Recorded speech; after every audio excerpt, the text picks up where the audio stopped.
Digivation Network. Hello there, it's good to be here again. This is Digivation Network with Baragabi. Regularly on this show, we bring you issues in ICT, business, lifestyle, and innovation. You can call it Africa's leading business and technology edge. I am Gideon Tubiloba. This is Digivation Network. One of the best ways to stay informed on trending issues, ICT, business, lifestyle, and innovation is to subscribe to our YouTube channel, www.youtube.com/Digivation Network. It's a home to everything you're looking for in these areas. Don't also forget to follow us on all our social media handles displayed on the screen, as prizes are available to win. In this edition, we have a special report on the rise of quick loan applications, their activities, and how to identify the fraudulent ones. For those who make use of these apps, this report is a must-watch for you. Plus, a special interview with the Executive Commissioner Stakeholders Management of the Nigerian Communications Commission, Adeleke Adewolu, who will discuss with us the new strategic vision of the NCC and the role his office is taking to help the Commission achieve the vision. And yes, we have the top 5 today, and on it, we give you the top 5 AI movies you must see. These and many more, but first, let's catch up with the trending issues and development that made news during the week.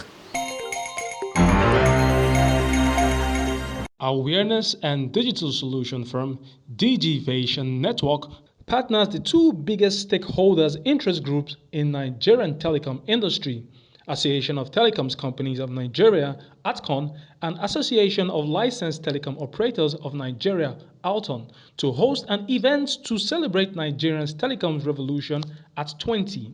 The event, which is scheduled to hold in Abuja, will celebrate the impact which GSM and information communications technology have had across all sectors of Nigerian economy in the last 20 years since the liberalization of the sector in 2001. Chief Operating Officer of Digivation Network, Hilary Damisa, further speaks on the essence of the event. The global system for mobile communications has been in Nigeria for about 2 decades, and the revolution that it ushered in triggered a whole lot of game changing in different spheres and sectors of human endeavor. Before now, the work mood or work environment, lifestyle, if you like, were much more of traditional approaches. But the advent of the GSM technology to Nigeria brought in a whole lot of innovation and a whole lot of changes. As within this industry, for those who drove the policies that made this a reality, for those organizations that have helped to ensure that this evolution and innovation has become an integral part of our daily lives, we think that we should congregate to celebrate them, to reward them, to recognize them, to honor them, and to have a forum where the positives can be looked at and commended. Tagged 2 decades of GSM, its impact and role on the Nigerian economy, the event, which has been endorsed by telecom regulator, Nigerian Communications Commission (NCC), Ministry of Communications and Digital Economy, and all telecom operators, is scheduled to hold on November 11, 2021. The Director General of the National Identity Management Commission, Aliyu Aziz, has argued that the implementation of the Nigeria Identity Number project being embarked on by his organization was the best policy to bring about a national database long clamored for by stakeholders. Aliyu Aziz made the disclosure while responding to questions from reporters during his presentation at a webinar organized by the Association of Licensed Telecom Operators of Nigeria. He said the NIM project, arising from the federal government's policy on national data collection, warehousing, and management, would eventually end the previous case where several disparate data were housed in silos. According to the DG, NIMC has succeeded in harmonizing with Bank Verification Number (BVN) and has mandated the use of NIN for passport application and renewal and the use of NIN for JAMB examination registration and sitting. This is Digivation Network with Byra Gabi, your leading business and technology show on the continent. I am Gideon Tobiloba. For details, join us at www.youtube.com/Digivation Network. Subscribe for news, views, and to win prizes. Don't forget to also follow us on all our social media platforms displayed on the screen. So to the question of the day, what is the full meaning of NIN? Again, what is the full meaning of NIN? To participate, subscribe to our channel www.youtube.com/Digivation Network and go to our Instagram page at Digivation TV to drop your answer and your email.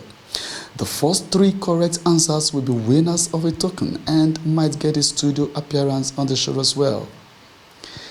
A lot has changed in the fintech ecosystem since the pandemic. Lots of microloan, or better still, collateral-free quick loan applications have flooded the space, and it is needed to check their activities to be sure they are playing by the rules.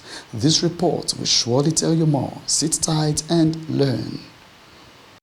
As the world suffered the impact of COVID-19 pandemic, it gave rise to several forms of innovations and discoveries that has in turn changed how we live today. One of such innovations is the flooding of the fintech ecosystem with quick loan applications.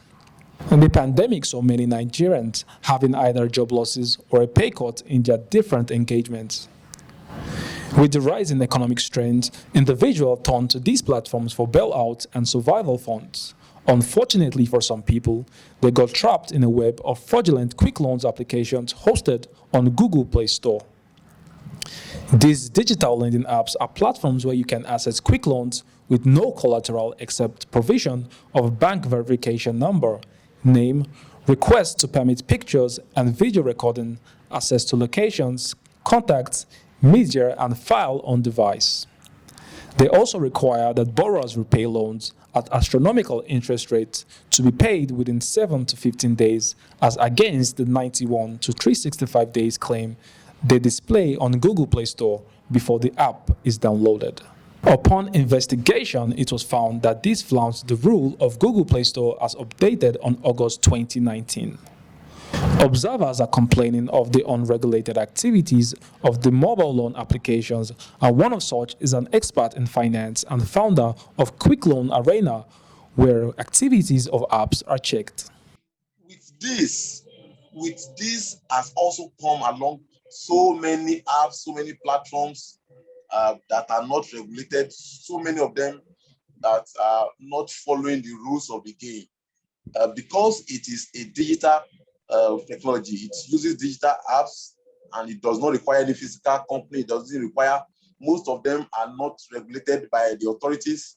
So there seems to be a proliferation of these quick loan apps and platforms. First and foremost, I think we must recognize that they are businesses.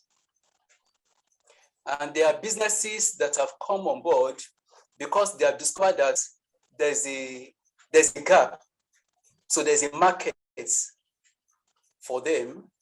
And so it's basically a business for profit. With Nigerians' high poverty rates, the quick loan platforms are targets for predatory digital lenders who capture naive victims in desperate need of cash. Some of these loan apps hosted on Google Play Store were accused of exorbitant interest rates and short repayment dates, some within 7 to 15 days upon date of loan collection. Some were even accused of deliberately delaying repayment clearance, which would amount to extra charges for days the repayment isn't cleared. You don't create a business and begin to look for markets for it. You look for, okay, what market is not being adequately satisfied. And then you establish a business to take care of that market. And that's simply what happened. So many of them saw that need and they just diverted. It's like,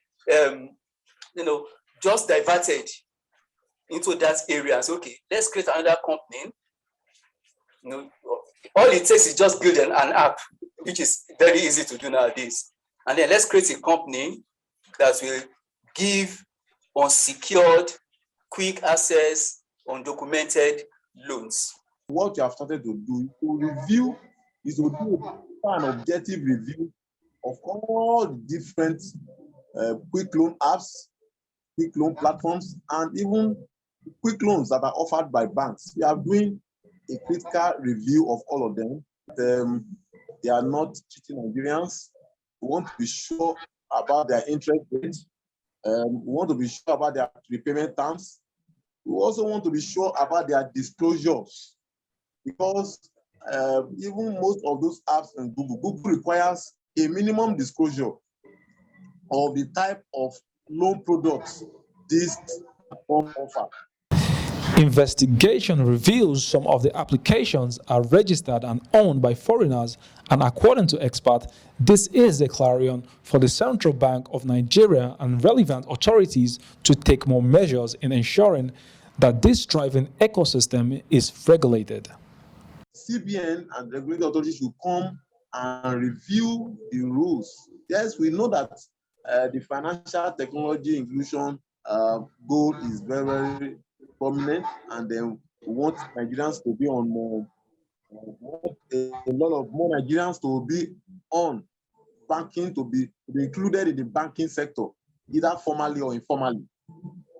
Then we want CBN to come out with rules and with policies, that would guide the lending agencies, lending platforms, and lending apps. Fact is, operations of these companies would ideally require a license from the Central Bank of Nigeria, which some of these operating companies cannot provide, which is against the Bank and Other Financial Institutions Act, Section 58, subsection 1A and B. Hello, I am Bayero Agabi, welcoming you to this new ride, a digital ride that takes you into the lifestyle experience of innovation, tech impact, and new business frontiers. This is Digivation Network. On a weekly basis, we keep you well informed of developments and trends. Now the tech ecosystem is impacting politics, business, public and private enterprise management, plus how the new digital life can transform your business. I am Bayero Agabi. Join us. That's a special report on quick loan applications on Google Play Store and how their activities has been questionable, with calls for more constructive and protective actions from all regulators. You're still watching Digivation Network with Bayero Agabi. For details, log on to www.digivationnetwork.com, or better still, subscribe to our YouTube channel, www.youtube.com/Digivation I'm Gideon Tubulaba. Next to come is the top 5s. For those of us who like artificial intelligence movies, this week, Princely Momodu gives us the top 5 AI movies we must see. Let's check it out.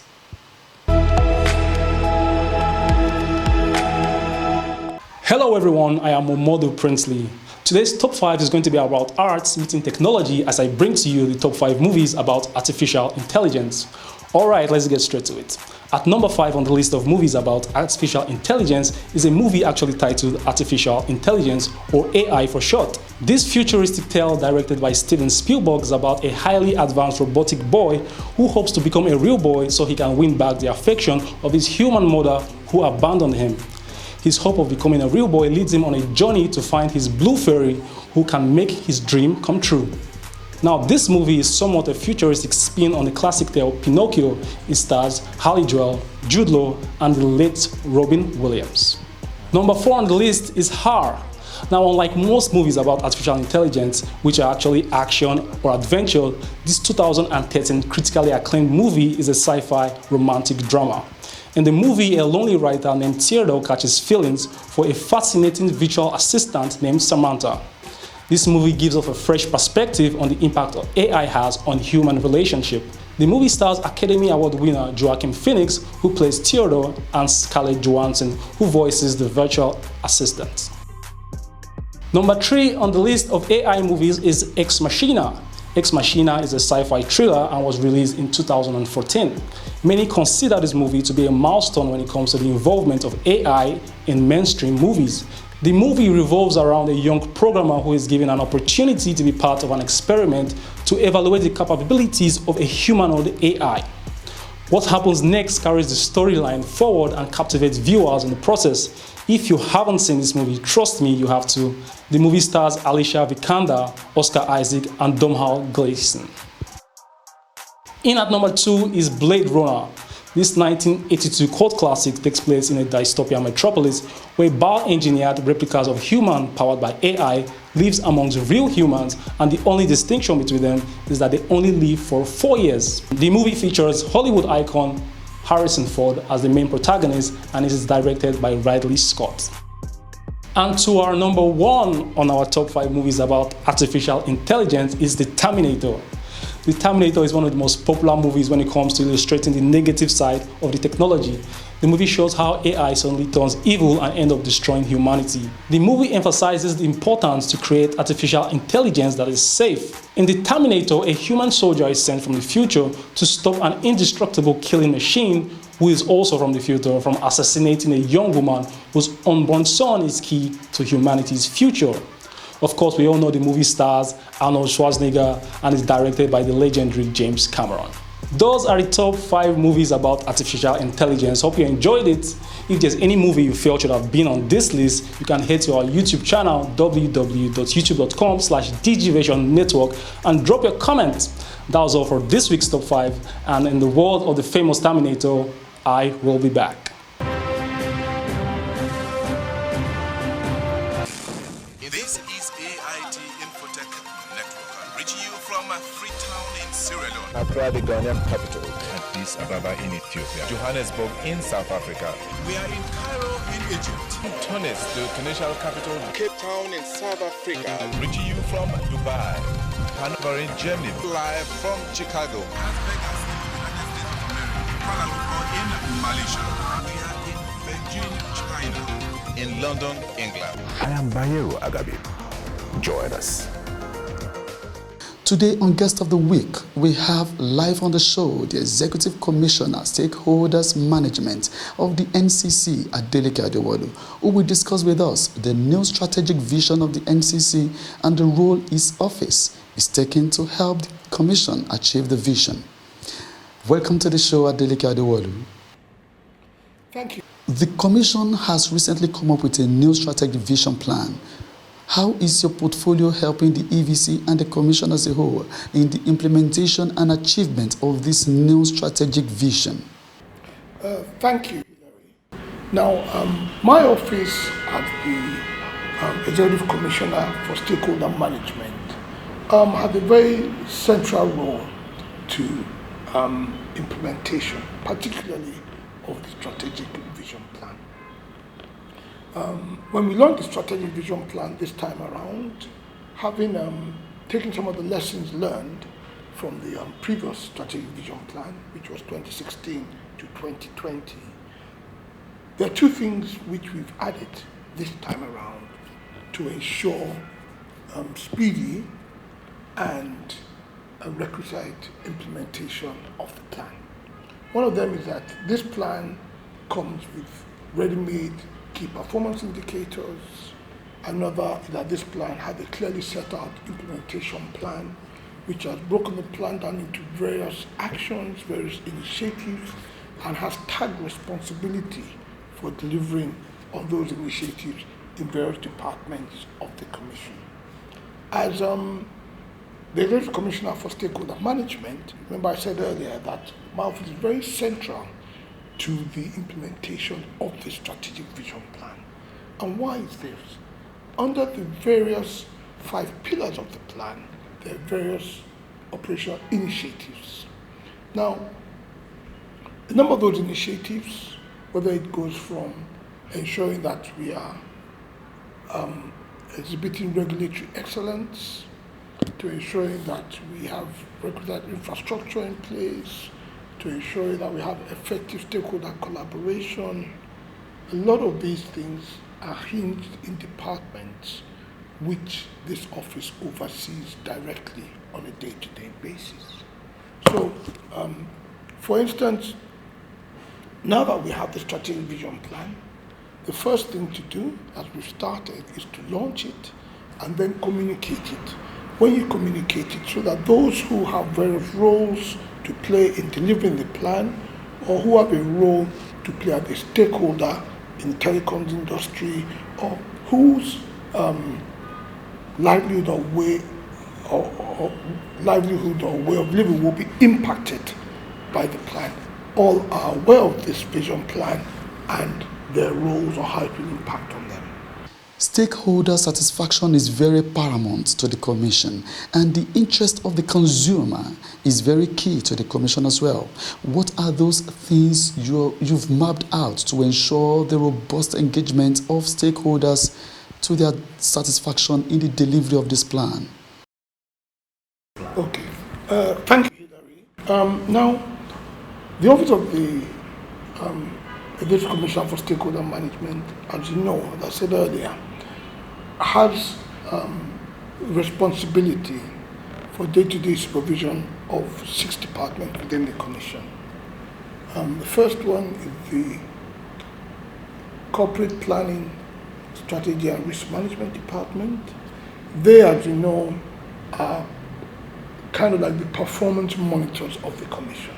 So they are the ones who are to take this strategic vision plan and set it into various KPIs, various initiatives, and they are the ones charged with monitoring delivery of the plan. Then, of course, we have the Legal and Regulatory Services Department, who again have various initiatives around developing regulations which will impact on our various stakeholders, whether it be licensees, operators, or ultimately consumers. Then, of course, we have the Licensing and Authorization Department, who have been charged with reviewing all of our operational licenses with a view to ensuring that the services that are rendered within the telecom industry are fit for purpose, are regulated properly, and offer benefits to our consumers, who are the ultimate end users of these services. Again, you have the Zonal Operations Department, who are one of those 2 departments. I left them and the Consumer Affairs Bureau deliberately for last, because in relation to the question you asked, how are we going to deliver this strategic vision to our consumers?